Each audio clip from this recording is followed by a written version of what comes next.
മറ്റൊരു വീഡിയോയിലേക്ക് എല്ലാവർക്കും സ്വാഗതം. കൊച്ചാങ്ങിലാണുള്ളത്. കൊച്ചാങ് ഐലൻഡിലെ വിശേഷങ്ങളാണ് നമ്മൾ കണ്ടുകൊണ്ടിരിക്കുന്നത്. അത് കണ്ടോ, അങ്ങ് അകലെ കാണുന്ന ഞങ്ങൾ താമസിക്കുന്ന വീട് എന്നൊക്കെ പറയാം. വീട് ചെറിയൊരു കോട്ടേജാണ് അത്. ഇത് ഒരു മാസത്തേക്ക് റെൻറ്റിന് എടുത്തിരിക്കുകയാണ് തൽക്കാലത്തേക്ക്. കാരണം നമ്മളുടെ കാര്യങ്ങളൊക്കെ നടക്കുമ്പോൾ ഇത് നമ്മൾ ഒഴിഞ്ഞ് നമ്മുടെ പ്രോപ്പർട്ടിയിലേക്ക് മാറും. അതാണ് പരിപാടി. ഇത് മുഴുവനായിട്ടും ഈ മരം കൊണ്ടുണ്ടാക്കിയതാണ്. ഈ കാട്ടിൽ നിന്ന് തന്നെ ഇവിടുന്ന് തന്നെ മുറിച്ചെടുത്തിട്ടുള്ള മരങ്ങളും മുളയും ഒക്കെ ഉപയോഗിച്ചിട്ട് മുകളിൽ ഷീറ്റൊക്കെ ഇട്ടിട്ടുണ്ടാക്കിയ ഒരു ചെറിയൊരു കോട്ടേജാണ്. ഇതിനകത്തായിരുന്നു അവിടെ റെസ്റ്റോറൻറ്റിൻ്റെ ഓണർ താമസിച്ചുകൊണ്ടിരുന്നത്. അപ്പോൾ ഞങ്ങൾ വന്നപ്പോൾ ഞങ്ങൾക്ക് വേണ്ടി ഒഴിഞ്ഞു തന്നതാണ് ഒരു മാസത്തേക്ക്. നല്ല ഒരു അറ്റ്മോസ്ഫിയറാണ് ഇവിടെ കേട്ടോ. ഈ ലക്ഷറി ഒന്നും ഇവിടെ വരുമ്പോൾ പ്രതീക്ഷിക്കരുത്. കാരണം എൻ്റെ ഒരു സുഹൃത്ത് ഇവിടെ വന്നിട്ട് വലിയ ലക്ഷറി അത് വേണം ഇത് വേണം എന്നൊക്കെ പറഞ്ഞിട്ട് പോയിരുന്നു. അപ്പോൾ ഈ ലക്ഷറി ഒന്നും ഒരിക്കലും ഇവിടെ പ്രതീക്ഷിച്ച് കഴിഞ്ഞാൽ നമുക്ക് കിട്ടത്തില്ല. ഇവിടെ ജസ്റ്റ് ഒരു ഫാൻ ഉണ്ടാവും, ബെഡ് ഉണ്ടാവും, പിന്നെ കൊതുകുവല ഉണ്ടാവും, പിന്നെ ഒരു ടോയ്ലറ്റ് ഉണ്ടാവും. ടോയ്ലറ്റിൽ വരുന്ന വെള്ളമൊക്കെ നല്ല ഫ്രഷാണ്. കാരണം ഇതിൻ്റെ മുകളിലുള്ള കുന്നിൻ്റെ മുകളിൽ നിന്ന് വരുന്ന വെള്ളമാണ്. അതുകൊണ്ട് നല്ല ഫ്രഷ് വാട്ടറാണ്. രാവിലെ ഈ ബീച്ചിലേക്ക് ഇറങ്ങിക്കഴിഞ്ഞാൽ കാര്യമായിട്ട് ആൾക്കാരൊന്നും ഉണ്ടാവില്ല. എന്താ അറിയോ, എല്ലാവരും നൈറ്റ് ലൈഫൊക്കെ കഴിഞ്ഞിട്ട് രാത്രി ഉറങ്ങുമ്പോൾ ഏകദേശം പുലർച്ചെയാണ് ഉറങ്ങുന്നത്.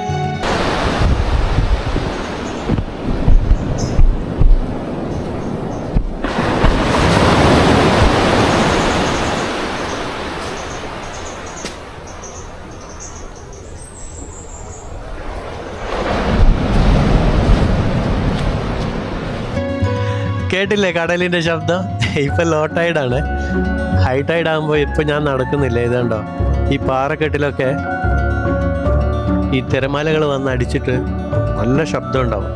പക്ഷേ ഈ കോട്ടേജിനകത്തൊക്കെ കിടന്ന് ഉറങ്ങുമ്പോൾ അതിൻ്റെ ആ ഒരു ശബ്ദം ഉണ്ടല്ലോ, അതൊരു നല്ല സംഗീതം പോലെയാണ് നമുക്ക് തോന്നുക. ഇതിലെ ഈ പാറക്കെട്ട് വഴി കയറി മുകളിലേക്ക് പോകുമ്പോൾ അവിടെ കുറച്ച് കോട്ടേജസ് ഉണ്ട് കേട്ടോ. അപ്പോൾ നമുക്ക് അവിടെ പോയിട്ട് അതൊക്കെ കണ്ടിട്ട് തിരിച്ചു വരാം. പക്ഷേ ഞാൻ ഇതിൻ്റെ മുമ്പ് ഏതോ ഒരു വീഡിയോയിൽ കുറച്ച് ഭാഗങ്ങൾ കാണിച്ചിട്ടുണ്ടായിരുന്നു. നമ്മുടെ ആനയൊക്കെ താമസിച്ചുകൊണ്ടിരുന്നത് ഇവിടെയായിരുന്നു. ആ ടെറൈനൊക്കെ അങ്ങനെ തന്നെ സംരക്ഷിച്ചുകൊണ്ട് ഒന്നും ചെയ്യാതെ നിലനിർത്തിക്കൊണ്ട് തന്നെ ആണ് ഇവർ കോട്ടേജൊക്കെ പണിതിട്ടുള്ളത്. പിന്നെ ഇവിടുന്ന് കിട്ടുന്ന ഇതിൻ്റെ ബാക്കിൽ ഈ കാടാണ്. അവിടുന്ന് കിട്ടുന്ന മരങ്ങളും മുളകളൊക്കെ ഉപയോഗിച്ചിട്ടാണ് ഇതൊക്കെ ചെയ്തിട്ടുള്ളത്. പ്രകൃതിക്ക് യാതൊരു ദോഷവും ചെയ്യാത്ത വിധത്തിലാണ് എല്ലാ നിർമ്മിതികളും. രാവിലെയൊക്കെ ഈ കോട്ടേജിൻ്റെ ഈ ബാൽക്കണിയിലൊക്കെ ഇരുന്നിട്ട് കടലിൽ നോക്കിയിരിക്കാനുള്ള ആ ഒരു എന്താ പറയുക, ആ ഒരു സുഖമുണ്ടല്ലോ, അതൊന്നും എനിക്ക് പറഞ്ഞറിയിക്കാനൊന്നും പറ്റില്ല. അതൊക്കെ അനുഭവിച്ചറിയണം. ഈ പടികൾ വഴി മേലേക്ക് കയറി പോകുമ്പോൾ കുറച്ച് ദൂരെ ആയിട്ട് കാണുന്നുണ്ടോ, അവിടെയൊക്കെ റിസോർട്ട്, അവിടെയൊക്കെ ചെറിയ ചെറിയ ഹട്ടുകളുണ്ട്. ഇതുണ്ട്, ഇവിടെ ഒരു ഹട്ട് വലത് ഭാഗത്തായിട്ടുണ്ട്.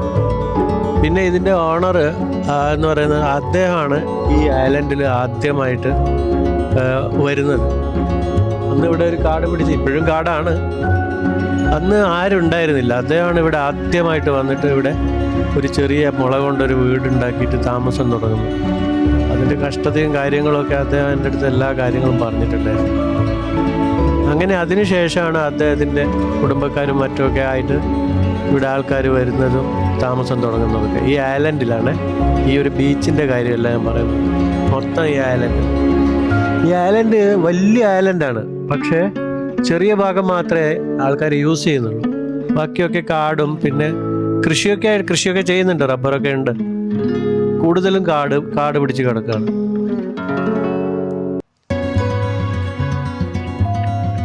ഇപ്പം നമ്മൾ ഇതിൻ്റെ ഏറ്റവും മുകൾ ഭാഗത്ത് വന്നിട്ട് കണ്ടില്ലേ, താഴേക്ക് നോക്കുമ്പോൾ കടൽ അങ്ങ് ദൂരെയായിട്ട് കാണുന്നില്ലേ?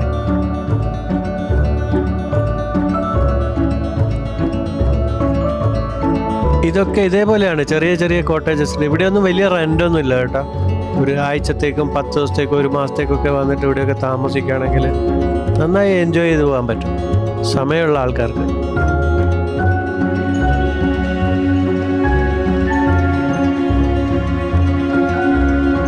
പിന്നെ ഞാൻ പറഞ്ഞതുപോലെ ഇവിടെ ലക്ഷറി ഒന്നും ഒരിക്കലും പ്രതീക്ഷിക്കരുത്.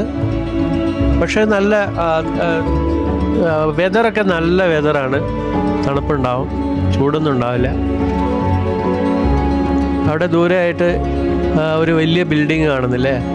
ഇതൊരു ഓസ്ട്രേലിയക്കാരൻ പണ്ട് വന്നിട്ട് ഇവിടെ ഉണ്ടാക്കിയിട്ട് പോയതാണ്. പിന്നെ അദ്ദേഹം ഇവിടെ തിരിച്ചു വന്നിട്ടില്ല. എന്ത് പറ്റിയെന്ന് ആർക്കും ഒരു വിവരമില്ല എന്ന് പറഞ്ഞു. ഈ ഐലൻഡിലെ ഏറ്റവും വലിയ വീടും ഇത് തന്നെയാണ് കേട്ടോ. പിന്നീട് അദ്ദേഹം ഇവിടുന്ന് പോയതിന് ശേഷം ഇത് ആരും മെയിൻറ്റെയിൻ ചെയ്തില്ല, അത് അങ്ങനെ തന്നെ നശിച്ചു പോകാനുണ്ടായത്. സജി അത് അവിടെ ഇരുന്നിട്ട് റിലാക്സ് ചെയ്തുകൊണ്ടിരിക്കുകയാണ്. ഈ പ്രോപ്പർട്ടിക്കൊക്കെ അദ്ദേഹം ആ സമയത്ത് നന്നായിട്ട് കാശ് ചിലവാക്കിയിട്ടുണ്ടാകും. കാരണം ഇവിടേക്ക് എല്ലാ മെറ്റീരിയലും വരുന്നത് ബോട്ട് വഴിയാണ്. അപ്പോൾ മെയിൻ ലാൻഡിൽ നിന്ന് ഈ മെറ്റീരിയലൊക്കെ കൊണ്ടുവരാൻ വേണ്ടി നന്നായിട്ട് ഒരുപാട് പൈസ ചിലവ് ചെയ്തിട്ടാണ് ഈ ഒരു ബംഗ്ലാവ് എന്ന് തന്നെ വേണം പറയാം അദ്ദേഹം ഉണ്ടാക്കിയിട്ടുള്ളത്.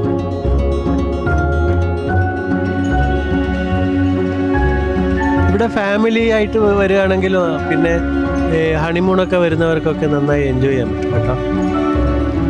ഈ ഐലൻഡിൽ ഇതേപോലെയുള്ള 4 വീൽ ഡ്രൈവ് മസ്റ്റായിട്ട് വേണം. ഇവിടെ പ്രത്യേകിച്ച് ഇവിടെ പ്രോപ്പർട്ടിയൊക്കെ ഉള്ള എല്ലാവരുടെ കയ്യിലും ഇതേപോലെ ഒരു 4 വീൽ ഡ്രൈവ് ഉണ്ടാവും. കാരണം ഇവിടെ യാത്ര ചെയ്യാൻ വേറെ മാർഗങ്ങളൊന്നുമില്ല. പിന്നെ മോട്ടോർ ബൈക്കാണ് എല്ലാവരും ഉപയോഗിക്കുന്നത് ഈ ഐലൻഡിൽ അങ്ങോട്ടും ഇങ്ങോട്ടൊക്കെ യാത്ര ചെയ്യാൻ വേണ്ടി. ഇതിൻ്റെ ഓണർ ഞാനായിട്ട് നല്ലൊരു ഫ്രണ്ട്ഷിപ്പുള്ള ആളാണ്. അദ്ദേഹം ഒരു റൈഡറും കൂടിയാണ്, ബൈക്ക് റൈഡറാണ്. അദ്ദേഹത്തിന് ഇവിടെ കൂടുതൽ ടൂറിസ്റ്റ് വരുന്നതൊന്നും ഇഷ്ടമല്ല. കാരണം ഇവിടെ ഐലൻഡ് വൃത്തികേടാക്കും, എന്തിനാണ് ഒരുപാട് ആൾക്കാർ വരുന്നത് എന്നൊക്കെയുള്ളൊരു ചിന്താഗതിയാണ്. അതുകൊണ്ട് തന്നെ അദ്ദേഹം ഒരു 7-8 ചെറിയ ഹട്ടുകൾ മാത്രം, അതും അദ്ദേഹത്തിൻ്റെ പെർമനൻ്റായിട്ട് അവർക്ക് വർഷങ്ങളായിട്ട് വരുന്ന കുറേ ടൂറിസ്റ്റുകളുണ്ട് യൂറോപ്പിൻ്റെ പല ഭാഗങ്ങളിൽ. അവരൊക്കെയാണ് കൂടുതലും വന്ന് ഇവിടെ താമസിക്കുന്നത്. ഒരു പ്രാവശ്യം വന്ന് താമസിച്ചു കഴിഞ്ഞാൽ വീണ്ടും വീണ്ടും ഇവിടെ നമുക്ക് വരാൻ തോന്നും. അങ്ങനെയുള്ളൊരു അറ്റ്മോസ്ഫിയറാണ് ഇവിടെ നമുക്ക് അനുഭവപ്പെടുക. വൈകുന്നേരം സൺസെറ്റിന് ശേഷം പിന്നെ ഇവിടെ മുഴുവൻ ജിപ്സികളായിരിക്കും. ഇതിൻ്റെ ഈ ഒരു ബീച്ചിൻ്റെ പല ഭാഗങ്ങളിലായിട്ട് അവർ വന്നിങ്ങനെ ഇരിക്കുകയും പാട്ട് പാടുകയും, പിന്നെ അവരുടെ കയ്യിൽ അറിയാലോ, മുമ്പൊക്കെ ഞാൻ കാണിച്ചിട്ടുണ്ട് ഏതോ വീഡിയോയിൽ, ഒരു പ്രത്യേക ഇൻസ്ട്രുമെൻറ്റ്സ് ഒക്കെ ഉണ്ട്. അതൊക്കെ വായിച്ചുകൊണ്ട് അവരിവിടെ ഇങ്ങനെ വലിച്ചും പുകച്ചും ഒക്കെ അവരുടെ സമയം സ്പെൻഡ് ചെയ്യുന്ന ഇടങ്ങളാണ് ഇതൊക്കെ. പിന്നെ ഞാൻ കഴിഞ്ഞ ഏതോ ഒരു വീഡിയോയിൽ ഞാനായിരുന്നു ആദ്യമായിട്ട് ഈ ഐലൻഡിൽ വന്ന ഇന്ത്യക്കാരെന്ന് പറഞ്ഞിരുന്നു. അത് ഞാൻ വെറുതെ പറഞ്ഞതല്ല കേട്ടോ. 5 വർഷം മുമ്പ് ഞാൻ ഈ ഐലൻഡിൽ വരുമ്പോൾ ഇവിടെ ഇന്ത്യക്കാരായിട്ട് ആരും വന്നിട്ടുണ്ടായിരുന്നില്ല. കേരളത്തിൽ നിന്നല്ല, മലയാളിയല്ല ഞാൻ പറയുന്നത്, ഇന്ത്യക്കാരായിട്ട് ആരും വന്നിട്ടുണ്ടായിരുന്നില്ല. അതിനുശേഷം തന്നെ എൻ്റെ അറിവിൽ എൻ്റെ ഫ്രണ്ട്സും ഒക്കെയാണ് ഇവിടെ ഇന്ത്യക്കാരായിട്ട് വന്നിട്ടുള്ളത്. അതിൽ ഒരേ ഒരാൾ മാത്രം ഞാൻ കണ്ടിട്ടുണ്ട്, ഈ ജിപ്സിയുടെ കൂടെ ഒരു ഇന്ത്യക്കാരൻ വന്നിട്ടുണ്ടായിരുന്നു. അവൻ ആക്ച്വലി എന്തോ ബിസിനസ് ആവശ്യത്തിന് വന്നതായിരുന്നു. പിന്നീട് ആ ജിപ്സികളുടെ കൂടെ കൂടുക ചെയ്തത്.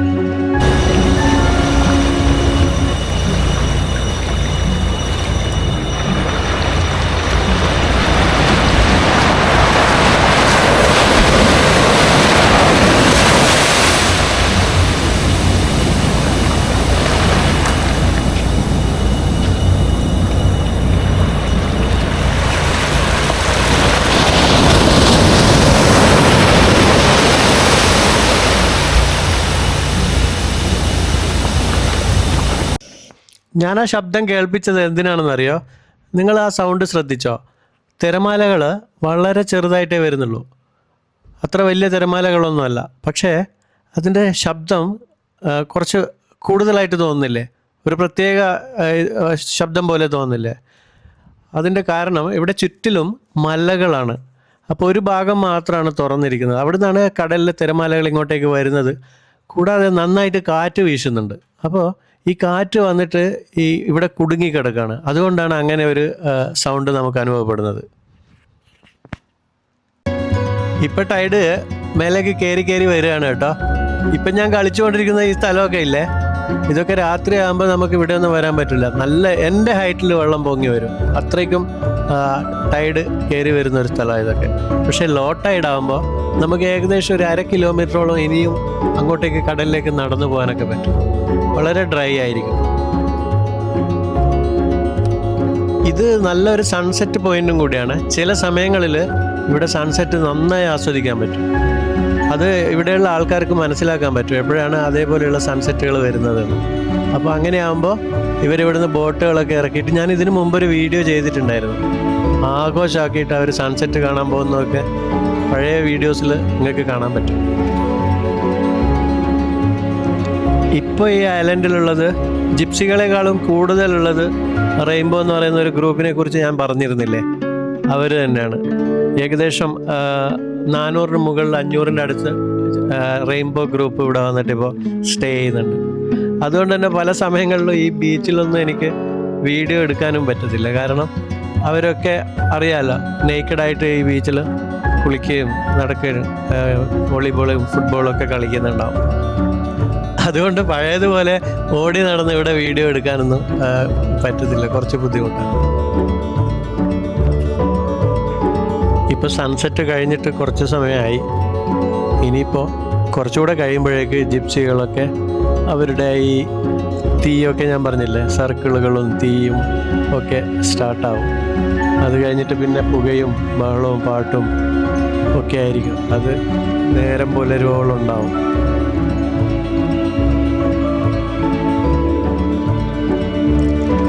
ഇവിടെ വേറൊരു കാര്യം ഞാൻ പറയാൻ മറന്നു കേട്ടോ. അതായത് നിങ്ങളിവിടെ ആരെങ്കിലും വരികയാണെങ്കിൽ, ഇപ്പോൾ ബഡ്ജറ്റായി ട്രാവലൊക്കെ പ്ലാൻ ചെയ്ത് വരുന്ന സോളോ ട്രിപ്പൊക്കെ ചെയ്യുന്ന ആൾക്കാരുണ്ടാവുമല്ലോ, അവരിവിടെ വരികയാണെങ്കിൽ അവർക്കിവിടെ ടെൻ്റ് അടിച്ചിട്ട് താമസിക്കാനുള്ള എല്ലാ സൗകര്യങ്ങളും ഉണ്ട് കേട്ടോ. പിന്നെ ടോയ്ലറ്റൊക്കെ ഫ്രീ ആയിട്ട് യൂസ് ചെയ്യാം.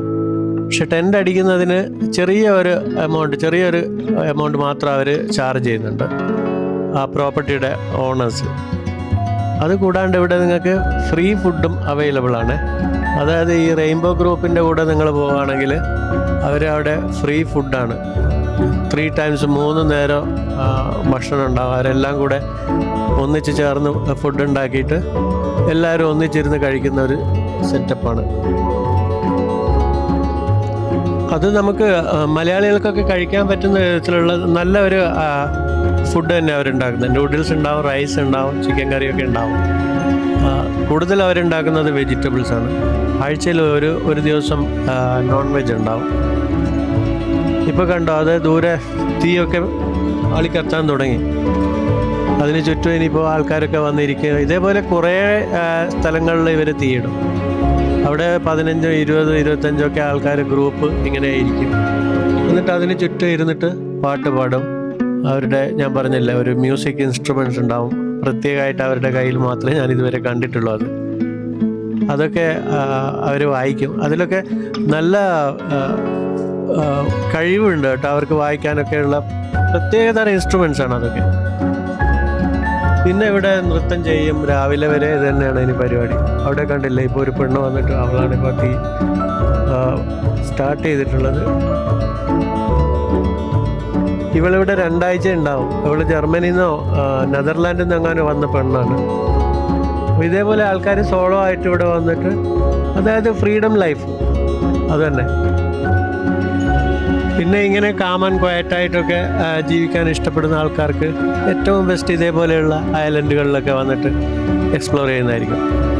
ഈ ലക്ഷറി ലൈഫൊക്കെ നമുക്ക് എവിടെയും കിട്ടും. സിറ്റിയിൽ എവിടെ ചെന്നിറങ്ങിക്കഴിഞ്ഞാലും ലക്ഷറി ലൈഫ് ഉണ്ടാവും, സ്റ്റാർ ഹോട്ടൽസ് ഉണ്ടാവും, അതേപോലെയുള്ള ഫുഡ്, എല്ലാ കാര്യങ്ങളും ഉണ്ടാവും. പക്ഷേ ഇവിടെ അതൊന്നുമല്ല.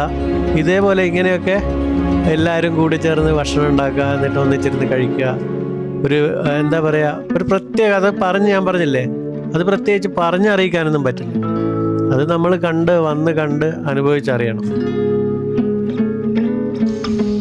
പിന്നെ ഒരു കാര്യം എനിക്ക് പറയാനുള്ളത്, ദയവേത് എന്നെ കോൺടാക്ട് ചെയ്യുമ്പോൾ എൻ്റെ വാട്സപ്പ് നമ്പർ ഞാൻ കൊടുക്കുന്നുണ്ട്. പക്ഷേ എൻ്റെ അടുത്ത് എന്തെങ്കിലും സംശയങ്ങളൊക്കെ ചോദിക്കാൻ നിങ്ങൾക്ക് താല്പര്യമുണ്ടെങ്കിൽ ഡയറക്റ്റ് ഫോൺ ചെയ്യാതിരിക്കുക. കാരണം എനിക്ക് എല്ലാ ഫോൺ കോൾസും അറ്റൻഡ് ചെയ്യാൻ വളരെ ബുദ്ധിമുട്ടുണ്ടാവും, അറിയാമല്ലോ. അതുകൊണ്ട് വോയിസ് മെസ്സേജ് അയച്ചു കഴിഞ്ഞാൽ ഞാൻ തീർച്ചയായും നിങ്ങൾക്ക് റിപ്ലൈ തരുന്നതായിരിക്കും. ഈ ജിപ്സി വില്ലേജിൽ നിങ്ങൾ ഒരു ഹട്ട് റെൻ്റ് ഔട്ട് ചെയ്യുകയാണെങ്കിൽ നിങ്ങളിവിടെ താമസിക്കുമ്പോൾ നിങ്ങൾക്കിവിടെ ഫ്രീ ആയിട്ട് ഫുഡ് കിട്ടും. അത് ഒരു നോർമൽ ക്വാളിറ്റിയുള്ള ഫുഡായിരിക്കും. ക്വാളിറ്റി അല്ല, മീൻസ് കുറേ അധികം വെറൈറ്റീസ് ഒന്നും ഉണ്ടാവില്ല, 1-2 ഐറ്റംസ് ഉണ്ടാവും. അതേ സ്ഥാനത്ത് നിങ്ങൾ ഫുഡ് ഓർഡർ ചെയ്യുകയാണെങ്കിൽ നിങ്ങൾക്ക് സ്പെഷ്യലായിട്ട് അവരുണ്ടാക്കി തരികയും ചെയ്യും. പിന്നെ ഈ ഐലൻഡിലേക്ക് വരികയാണെങ്കിൽ നിങ്ങൾക്ക് ഏറ്റവും അടുത്ത എയർപോർട്ട് എന്ന് പറയുന്നത് ഡൊമസ്റ്റിക് എയർപോർട്ട് ഇവിടെ രണോങ്ങിലുണ്ട്. ഇൻ്റർനാഷണൽ എയർപോർട്ട് പൂക്കറ്റിൽ വരുന്നതായിരിക്കും ഏറ്റവും നല്ലത്. പൂക്കറ്റിൽ നിന്ന് നിങ്ങൾക്ക് ബജറ്റ് ട്രാവലാണെങ്കിൽ ബസ് വഴി ഈ ഐലൻഡിലെത്താൻ പറ്റും. ഈ ഐലൻഡിലല്ല, ലാൻഡിൽ വന്നിട്ട് ഫാസ്റ്റ് ബോട്ട് എടുത്തിട്ട് വരണം. ഞാൻ മുമ്പ് പറഞ്ഞിട്ടുള്ളതാണ്. എങ്കിലും കൂടുതൽ ഡൗട്ട്സ്, എപ്പോഴും സംശയങ്ങളുണ്ടാവും. ഇനി അതല്ല, ബാങ്കോക്കിൽ വരികയാണെങ്കിൽ അവിടെ നിന്ന് ഡൊമസ്റ്റിക് ഫ്ലൈറ്റ് എടുത്തിട്ട് നേരെ റെണോങ് എയർപോർട്ടിൽ വന്നു കഴിഞ്ഞാൽ നിങ്ങൾക്ക് വളരെ എളുപ്പം ഈ ഐലൻഡിലെത്താൻ പറ്റും. ഈ ഐലൻഡിൽ തൊട്ടടുത്തായിട്ട് തന്നെ വേറൊരു ഐലൻഡും കൂടെ ഉണ്ട്. അത് നന്നായിട്ട് നിങ്ങൾക്ക് എക്സ്പ്ലോർ ചെയ്യാൻ പറ്റുന്ന ഒരു ഐലൻഡ് തന്നെയാണ്. ഈ ഒരു ഏണിപ്പടി കണ്ടില്ലേ? കയറി മുകളിലേക്ക് പോകുമ്പോൾ ഇവിടെയാണ് സജി താമസിക്കുന്നത്. ഇവിടുന്ന് ഈ ബാൽക്കണിയിൽ ഇരുന്നിട്ട് ഇങ്ങോട്ട് നോക്കുമ്പോൾ നമുക്ക് കടൽ തൊട്ടടുത്തായിട്ട് കാണാൻ പറ്റും. നല്ല ഭംഗിയില്ലേ? നിങ്ങൾ തന്നെ കമൻ്റ് ചെയ്യണേ.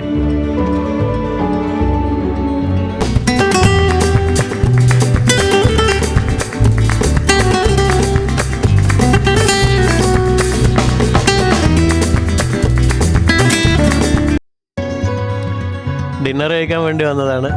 അപ്പോൾ അവിടെ വന്നപ്പോൾ അവിടെ ഇറ്റലിക്കാർ 2 ലേഡീസ് ഇരിക്കുന്നുണ്ടായിരുന്നു. അവരെ പരിചയപ്പെട്ടു, അവരുടെ കൂടെ കുറേ സംസാരിക്കുകയൊക്കെ ചെയ്തു. കാങ് അവിടെ നൂഡിൽസ് ആണെന്ന് തോന്നുന്നു, ഫ്രൈഡ് റൈസാണ്. ഫ്രൈഡ് റൈസ് ഓർഡർ ചെയ്തിട്ടുണ്ടായിരുന്നു. ഒരു ഫിഷ് ഫ്രൈ അത് അവിടെ വന്നിട്ടുണ്ട്. സൂപ്പറായിട്ടുണ്ട്. നല്ല വലിപ്പമുണ്ട് ആ മീൻ, കാണുമ്പോൾ തന്നെ നല്ല ഭംഗിയുണ്ട്. ഇനി ഇവിടെ തീയും പുകയും സംഗീതവും നൃത്തവും ഒക്കെയാണ്. അതിൻ്റെയൊക്കെ സമയമായി തുടങ്ങി. ജിപ്സികളൊക്കെ വന്ന് തുടങ്ങിയിട്ടുണ്ട്. ഇനി അതിൻ്റെ വീഡിയോസൊന്നും ഞാൻ ചിത്രീകരിക്കുന്നില്ല. എന്തായാലും വീഡിയോ കണ്ട എല്ലാവർക്കും നന്ദി, നമസ്കാരം.